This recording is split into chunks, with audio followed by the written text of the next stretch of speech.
gbogbo àwa ọkùnrin tí ọjọ́ orí ẹ̀ tó bá ti wọ 40 years abó tí ń ju 40 lọ ẹ̀yin lẹ ní fídíò yìí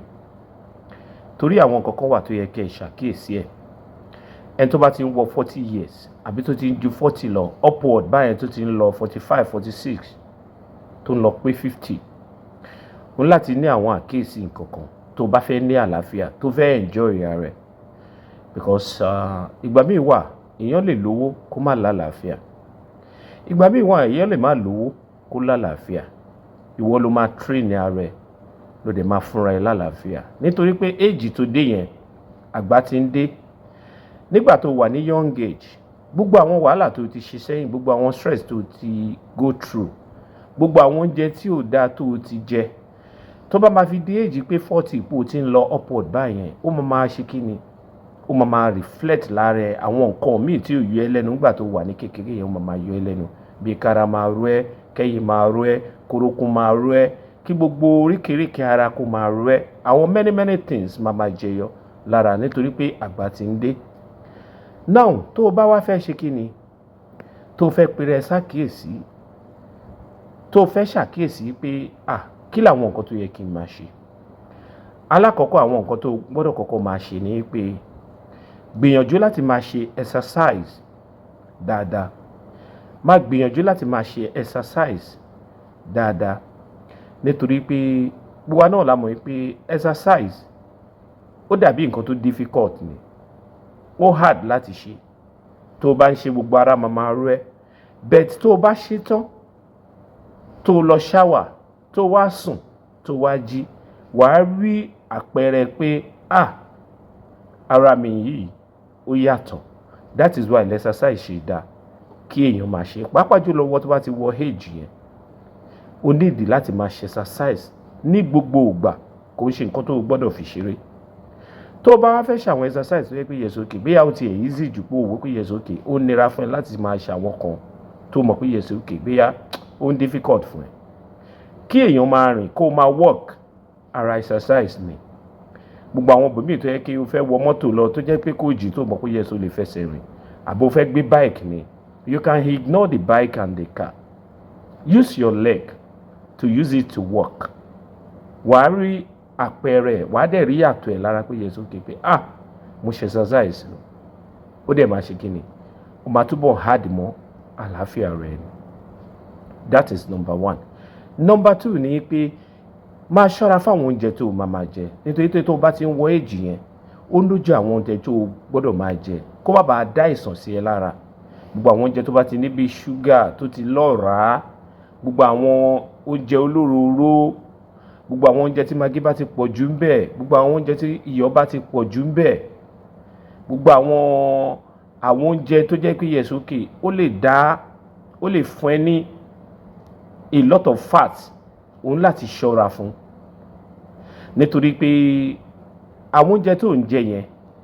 àwọn oúnjẹ náà lè ṣe kíni ó lè dá ìsàn sí ẹ lára so òun láti ṣọ́ra fún àwọn oúnjẹ tó máa jẹ nítorí pé ó ti dàgbà. Ẹlẹ́ẹ̀kẹta ni pé gbìyànjú gbogbo náà la mọ̀ pé fruit wọn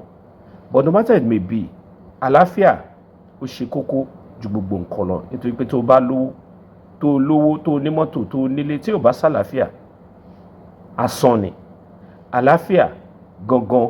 ń lọ bá ara ń lójú gbogbo nǹkan lọ nílé ayé fún ẹ̀dá tó bá mọ̀ ni o torí tó bá lálàáfíà gbogbo nǹkan tá a wí yẹn kò ní ṣe é lò fún ẹ so gbìyànjú kó o máa jẹ fruit lẹ́ẹ̀kọ̀ọ̀kan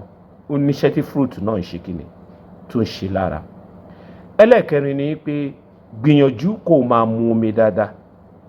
gbìyànjú kó o máa mu omi dáadáa ó ní iṣẹ́ tó mi ń ṣe ìgbà míì wà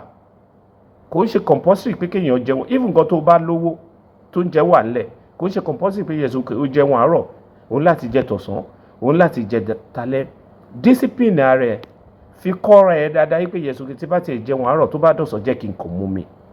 tó bá dalẹ́ máa jẹun àbí tó bá dọ̀sán jẹ́ kí n kàn ṣe kí ni kí n jẹun tó bá dalẹ́ kí n kàn ṣe kí ni kí n kàn mú mi ni wàá rí àwọn ìyàtọ̀ tó máa rí làgọ̀ ara ẹ̀ wọ́n náà dẹ̀ máa rí pé yes okay àlàáfíà ẹ̀ máa ṣe kí ni ó máa lékún sí ni gbogbo owó tó bá yẹ pé o ti kọjá 40 tó ti ń lọ upward bẹ́ẹ̀ yẹn nítorí pé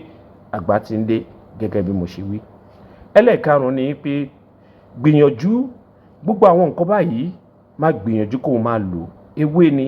àwọn àbáláyé táwọn bàbá wa ń lò ń gbà yẹn ni tó dẹ̀ ń ṣiṣẹ́ lára wọn tó yẹ lè ṣe ráwọn bàbá wa ayé àtijọ́ tó yẹ pé yes okay wọn kì í lọ hospital, wọn ń lo drug, àwọn ewé iná máa ń lò ó dẹ̀ ń ṣiṣẹ́ lára wọn. Àbáwọn bàbá tó wọ bíi 95 tó wọ 100 and something tó wọ 120 tó jẹ́ pé àwọn bàbá yẹn lè rìn, wọ́n lè rìn 10 miles rìn tí ó dẹ̀ ní rẹ̀ wọ́n. Gbìyànjú èmi ni efinrin, ewúro, garlic, turmeric, ginger, gbogbo àwọn nǹkan báyìí ẹ máa gbìyànjú kẹ́ ẹ máa lò. Tó o bá lè lò lọ́ sa kó lọ́, ó lè máa fi ṣe many things. Ó lè fi sínú drink, ó lè fi sínú juice. Tó bá mú gbogbo àwọn èmi ni gbogbo àwọn fruit yẹn tó bá grind ẹ̀, ó lè mix gbogbo àwọn kíní, ó lè fi sí díẹ̀díẹ̀, wàá mix ẹ̀ mọ́ra wọn, wàá mú ó máa ṣiṣẹ́ lára ẹ̀. Àlàáfíà òun lògùn ọrọ̀ o. Gbogbo àwọn ọkùnrin ẹ jẹ́ á take care ara wa, ẹ jẹ́ á tọ́jú ara wa. Wàhálà máa ń pààyàn. Gbìyànjú kó o máa rest, gbìyànjú kó o máa sinmi. Bóyá ọ̀gá ara ẹ ní ẹni o, bóyá o ṣiṣẹ́ London èèyàn o, create chance pé yes okay o fẹ́ máa fúnra ẹ lálàáfíà. Ẹ̀mí iṣẹ́ ó gùn jẹ̀mí èèyàn lọ. Ẹni tó bá ti kú wọ́n máa fẹ́ lòmíì rọ́pò ẹ̀ lẹ́sẹ̀kẹsẹ̀ ní pàápàá jùlọ tó bá ń ṣe London company. But tó bá ń ṣiṣẹ́ ara ẹ wá time láti máa fúnra ẹ sinmi because ìsinmi ṣe kókó,